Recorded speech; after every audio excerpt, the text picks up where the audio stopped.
നവലിബറൽ നയങ്ങളുടെ ദൂഷ്യഫലങ്ങൾ പലതരത്തിൽ ഇന്ത്യൻ ജനതയുടെ വിദ്യാഭ്യാസ മേഖലയെ പ്രതികൂലമായി ബാധിച്ചു.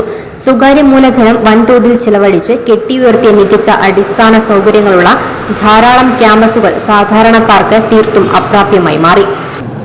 കേരളത്തിലെ വിദ്യാഭ്യാസ രംഗത്ത് നടന്നുകൊണ്ടിരിക്കുന്ന നിരവധി സങ്കീർണമായ പ്രശ്നങ്ങളെ മുൻനിർത്തി ശക്തമായിട്ടുള്ള ആശയ പ്രചരണത്തിന് തുടക്കം കുറിക്കുകയാണ്. കേന്ദ്ര സർക്കാർ വിദ്യാഭ്യാസ മേഖലയെ തകർത്തുകൊണ്ടിരിക്കുകയാണ്. വിദ്യാർത്ഥികൾ ഇനി സൗകര്യങ്ങൾ കുറഞ്ഞ സർക്കാർ സ്ഥാപനങ്ങളെ ആശ്രയിക്കുക, അല്ലെങ്കിൽ വൻ തുകയുടെ കടബാധ്യത വിദ്യാഭ്യാസത്തിനു വേണ്ടി സ്വയം ഏറ്റെടുക്കുക എന്നിങ്ങനെയുള്ള രണ്ട് വഴികളാണ് ഈ കാലഘട്ടത്തിലെ വിദ്യാർത്ഥികളുടെ മുന്നിലുള്ളത്. ഇന്നത്തെ ഈ പത്രസമ്മേളനത്തിന്റെ ഭാഗമായിട്ടുള്ള പ്രധാനപ്പെട്ട വിഷയത്തെക്കുറിച്ച് കേരള വിദ്യാഭ്യാസ സമിതിയുടെ അധ്യക്ഷൻ സൂചിപ്പിക്കുകയുണ്ടായി. അത് വിശദമായി പ്രതിപാദിക്കുന്ന ഒരു കുറിപ്പ് വിതരണം ചെയ്തിട്ടുണ്ട്. നമ്മുടെ ഇന്ത്യൻ വിദ്യാഭ്യാസ രംഗത്ത്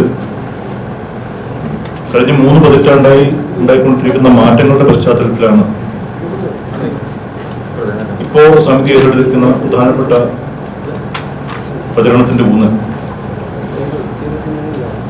നേരത്തെ നമ്മൾ കരുതിയിരുന്നത് ഈ പുതിയ സാമ്പത്തിക നയം വിദ്യാഭ്യാസ മേഖലയെ കാര്യമായി ബാധിക്കില്ല എന്നതായിരുന്നു. പക്ഷെ ഇപ്പൊ സംഭവിച്ചുകൊണ്ടിരിക്കുന്നത് ഇന്ത്യയിലെ വിദ്യാഭ്യാസ മേഖല പക്ഷെ കേരളത്തിൽ നോക്കുമ്പോൾ നമുക്കത് ആ രീതിയിൽ കാണാൻ സാധിച്ചൊന്നുമില്ല.